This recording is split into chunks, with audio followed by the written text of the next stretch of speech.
দেখো বন্ধুরা, আজকে বলেছিলাম বাজার থেকে চারাপোনা মাছ আনতে। কাতলা চারা আমার খেতে ভালো লাগে, কাতলা চারা আনতে। তো এই যে কাতলা চারা নিয়ে এসেছে, দুটোই এনেছে, কারণ আমার মেয়েরা খায় না, আমরা দুজনেই খাবো, ওই জন্য দুটোই এনেছে। তো এটা আজকে রান্না করছি, এটা একটু ঝাল করব।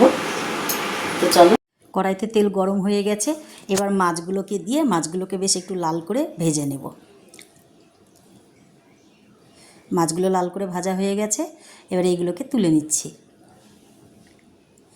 এবার কড়াইতে আর একটু তেল দিয়ে এটা দিয়ে দিচ্ছি কালো জিরে ফোড়ন, আর দিচ্ছি বেটে রাখা পেঁয়াজ, আদা, টমেটো আর কাঁচা লঙ্কাটা। এর মধ্যে দিলাম হলুদ গুঁড়ো, জিরের গুঁড়ো আর লঙ্কার গুঁড়ো আর পরিমাণ মতো নুন দিয়ে এটাকে বেশ ভালো করে কষে নিতে হবে।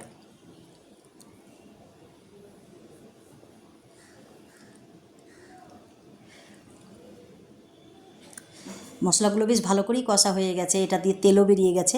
এবার পরিমাণ মতন জল দিব, আর জলটা অল্প দেবো, কারণ যেহেতু এটা কষা কষাই করব।